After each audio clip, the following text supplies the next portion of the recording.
أعوذ بالله من الشيطان الرجيم. بسم الله الرحمن الرحيم. الحمد لله الذي أنزل على عبده الكتاب ولم يجعل له عوجا قيما لينذر بأسا شديدا من لدنه ويبشر المؤمنين الذين يعملون الصالحات أن لهم أجرا حسنا ماكثين فيه أبدا وينذر الذين قالوا اتخذ الله ولدا ما لهم به من علم ولا لآبائهم كبرت كلمة تخرج من أفواههم إن يقولون إلا كذبا فلعلك باخع نفسك على آثارهم إن لم يؤمنوا بهذا الحديث أسفا إنا جعلنا ما على الأرض زينة لها لنبلوهم أيهم أحسن عملا وإنا لجاعلون ما عليها صعيدا جرزا أم حسبت أن أصحاب الكهف والرقيم كانوا من آياتنا عجبا إذا والفتية إلى الكهف فقالوا ربنا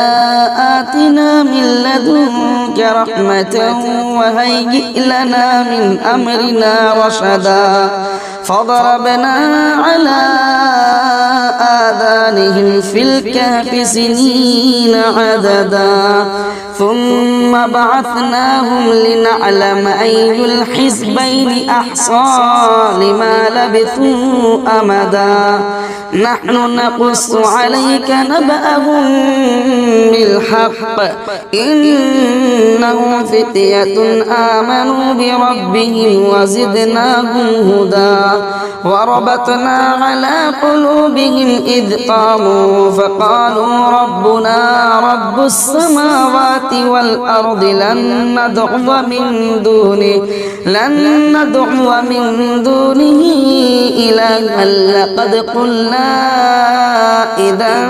شططا هؤلاء قوم اتخذوا من دونه آلهة لولا يأتون عليهم بسلطان بين فمن أظلم ممن افترى على الله كذبا وإذ اعتزلتموهم وما يعبدون إلا الله فأووا إلى الكهف ينشر لكم ربكم من رحمته ويهيئ لكم من أمركم مرفقا وترى الشمس إذا طلعت تزاور عن كهفهم ذات اليمين وإذا غربت تقرضهم ذات الشمال وهم في فجوة من ذلك من آيات الله من يهد الله فهو المهتد ومن يضلل فلن تجد له وليا مرشدا وتحسبهم أيقاظا وهم رقود ونقلبهم ذات اليمين وذات الشمال وكلبهم باسط ذراعيه بالوصيد لو اطلعت عليهم لوليت منهم فرارا ولملئت منهم رعبا وكذلك بعثناهم ليتساءلوا بينهم قال قائل منهم كم لبثتم قالوا لبثنا يوما أو بعض يوم قالوا ربكم أعلم بما لبثتم فابعثوا أحدكم بورقكم هذه إلى المدينة فلينظر أيها أزكى طعاما فليأتكم برزق منه وليتلطف ولا يشعرن بكم أحدا إنهم إن يظهروا عليكم يرجموكم أو يعيدوكم في ملتهم ولن تفلحوا إذا أبدا وكذلك أعثرنا عليهم ليعلموا أن وعد الله حق وأن الساعة لا ريب فيها إذ يتنازعون بينهم أمرهم فقالوا ابنوا عليهم بنيانا ربهم أعلم بهم قال الذين غلبوا على أمرهم لنتخذن عليهم مسجدا سيقولون ثلاثة رابعهم كلبهم ويقولون خمسة سادسهم كلبهم رجما بالغيب ويقولون سبعة وثامنهم كلبهم قل ربي أعلم بعدتهم ما يعلمهم إلا قليل فلا تمار فيهم إلا مراء ظاهرا ولا تستفت فيهم منهم أحدا ولا تقولن لشيء إني فاعل ذلك غدا إلا أن يشاء الله واذكر ربك إذا نسيت وقل عسى أن يهديني ربي ليقرب من هذا رشدا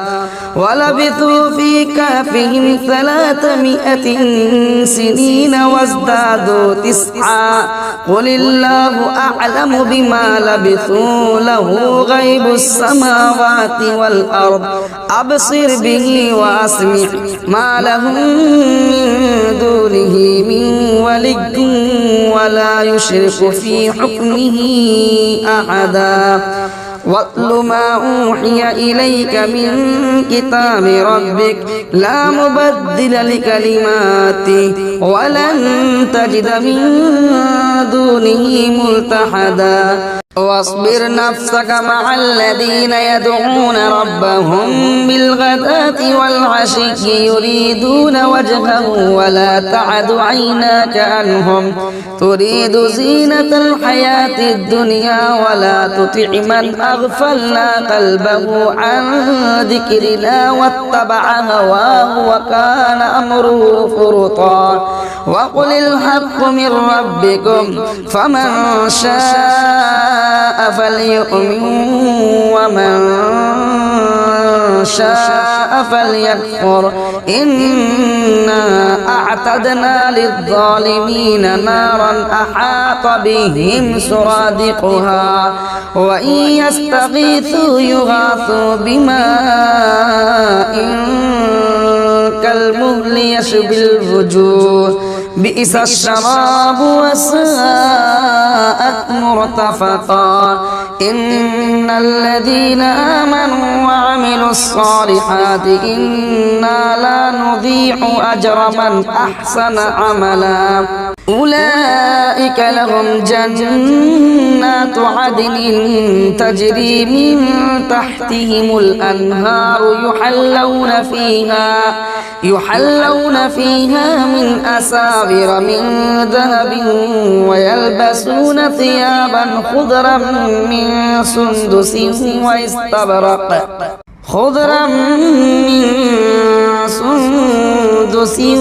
واستبرق متكئين فيها على الأرائك نعم الثواب وحسنت مرتفقا واضرب لهم مثل الرجلين جعلنا لأحدهما جنتين من أعناب وحففناهما بنخل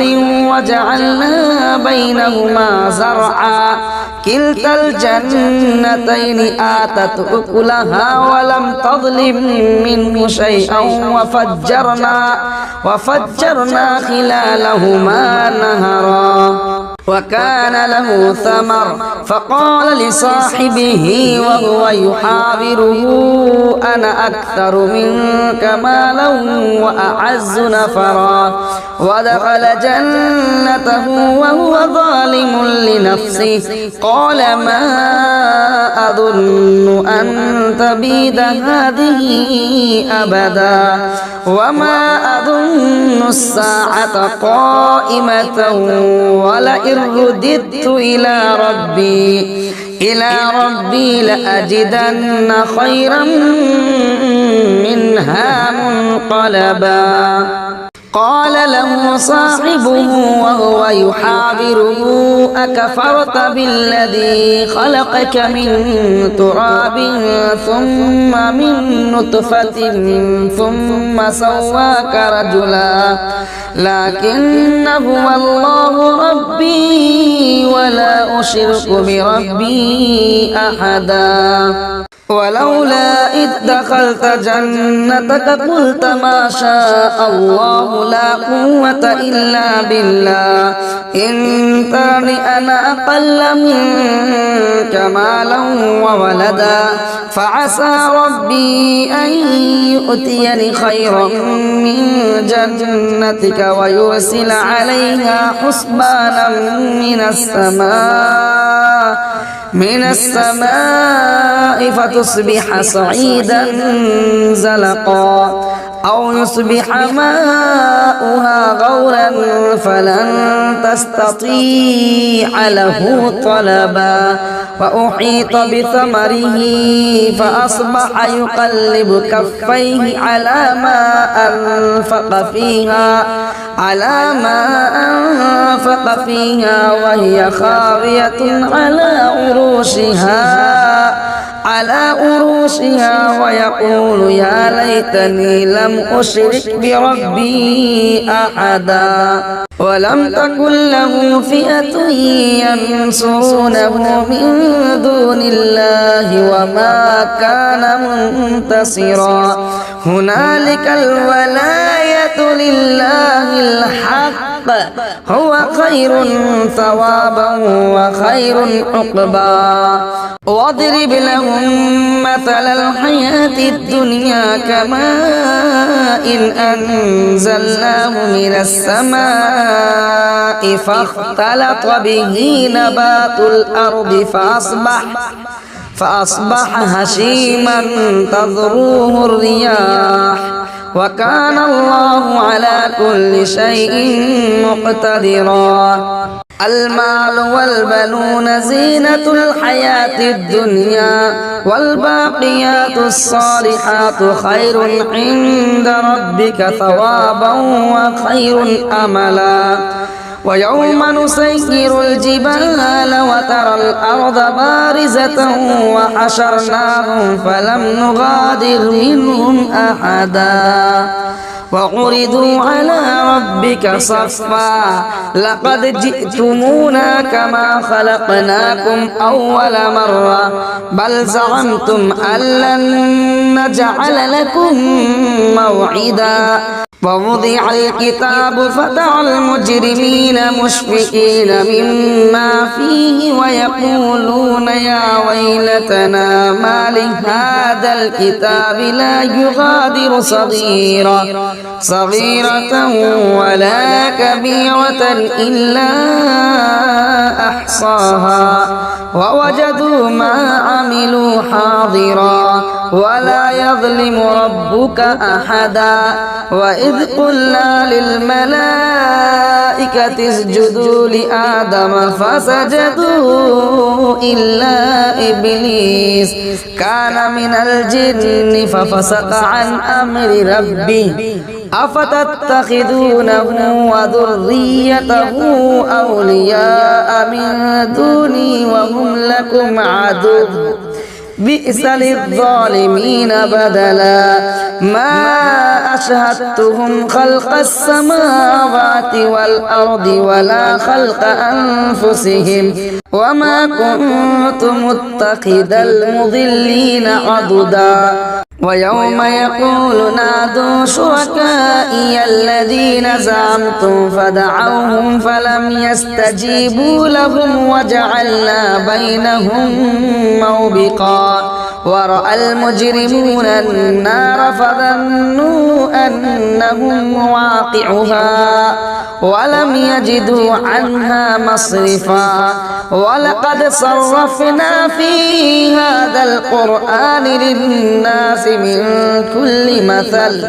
وكان الإنسان أكثر شيء جدلا وما منع الناس أن يؤمنوا إذ جاءهم الهدى ويستغفروا ربهم إلا أن تأتيهم سنة الأولين أو يأتيهم العذاب قبلا وما نرسل المرسلين إلا مبشرين ومنذرين ويجادل الذين كفروا بالباطل ليدحضوا به الحق واتخذوا آياتي وما أنذروا هزوا ومن أظلم ممن ذكر بآيات ربه فأعرض عنها ونسي ما قدمت يداه إنا جعلنا على قلوبهم أكنة أن يفقهوه وفي آذانهم وقرا وإن تدعهم إلى الهدى فلن يهتدوا إذا أبدا وربك الغفور ذو الرحمة لو يؤاخذهم بما كسبوا لعجل لهم العذاب بل لهم موعد لن يجدوا من دونه موئلا وتلك القرى أهلكناهم لما ظلموا وجعلنا لمهلكهم موعدا وإذ قال موسى لفتاه لا أبرح حتى أبلغ مجمع البحرين أو أمضي حقبا فلما بلغ مجمع بينهما نسيا حوتهما فاتخذ سبيله في البحر سربا فلما جاوزا قال لفتاه آتنا غداءنا لقد لقينا من سفرنا هذا نصبا قال أرأيت إذ أوينا إلى الصخرة فإني نسيت الحوت وما أنسانيه إلا الشيطان أن أذكره واتخذ سبيله في البحر عجبا قال ذلك ما كنا نبغ فارتد على آثارهما قصصا فوجدا عبدا من عبادنا آتيناه رحمة من عندنا وعلمناه من لدنا علما قال له موسى هل أتبعك على أن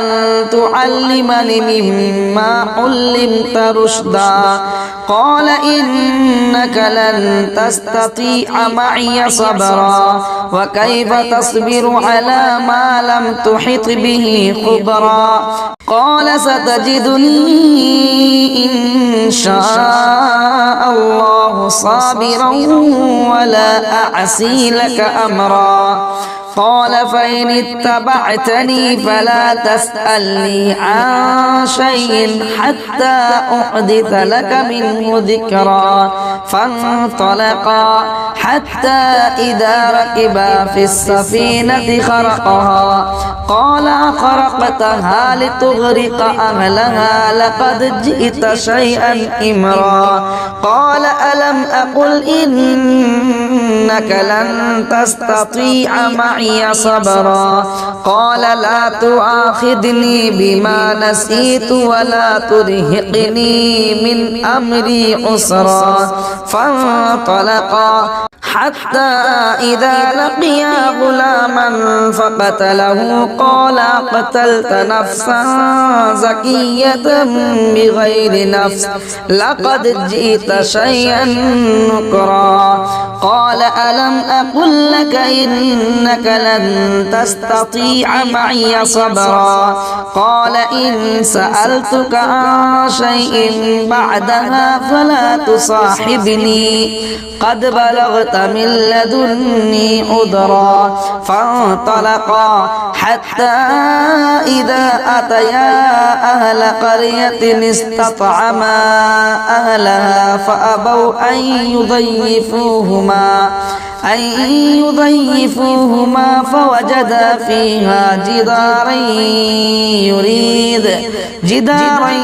يريد أن ينقض فقامه قال لو شئت لاتخذت عليه أجرا قال هذا فراق بيني وبينك سأنبئك بتأويل ما لم تستطيع عليه صبرا أما السفينة فكانت لمساكين يعملون في البحر فأردت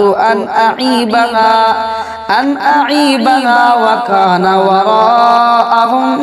ملك يأخذ كل سفينة غصبا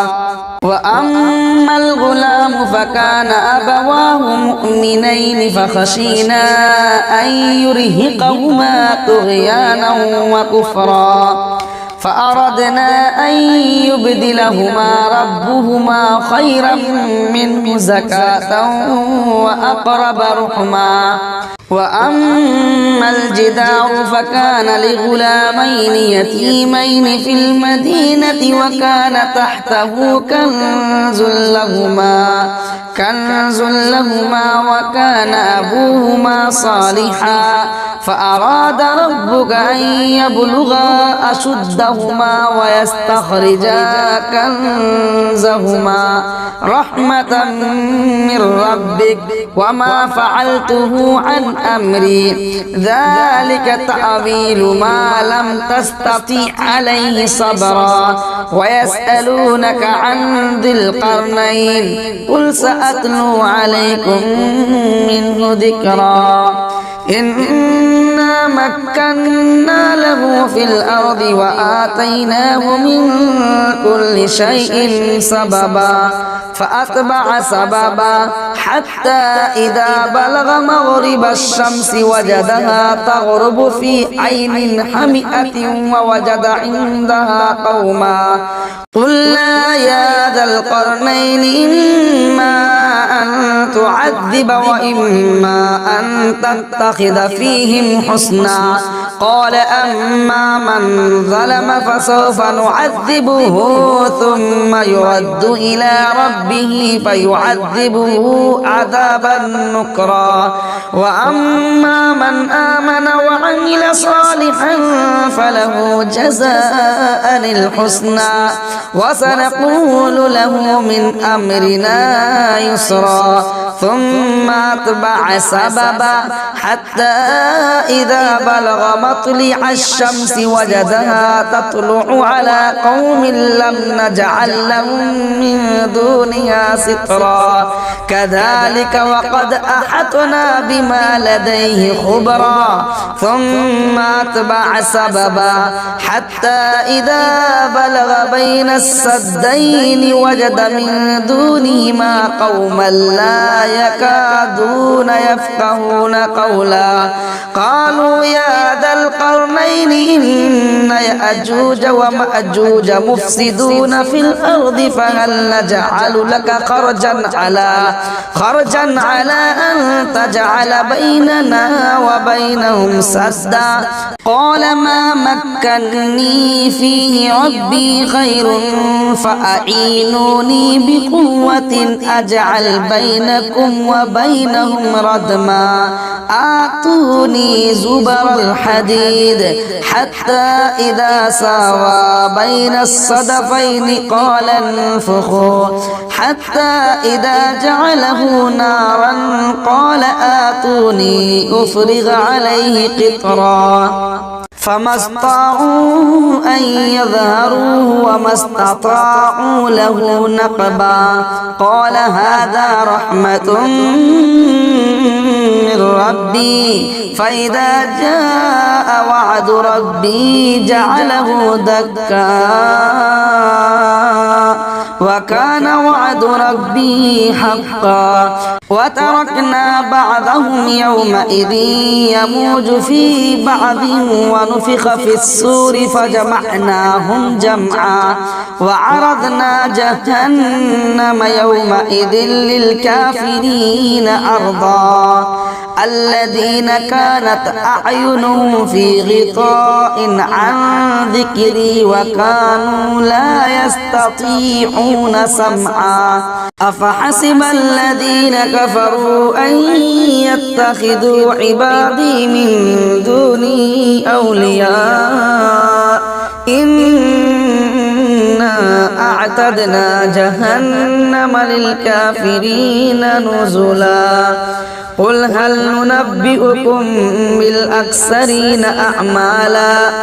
الذين ضل سعيهم في الحياة الدنيا وهم يحسبون أنهم يحسنون صنعا أولئك الذين كفروا بآيات ربهم ولقائه فحبطت أعمالهم فلا نقيم لهم يوم القيامة وزنا ذلك جزاؤهم جهنم بما كفروا واتخذوا آياتي ورسلي هزوا إن الذين آمنوا وعملوا الصالحات كانت لهم جنات الفردوس نزلا خالدين فيها لا يبغون عنها حولا قل لو كان البحر مدادا لكلمات ربي لنفد البحر قبل أن تنفد كلمات ربي ولو جئنا بمثله مددا قل إنما أنا بشر مثلكم يوحى إلي أنما إلهكم إله واحد فمن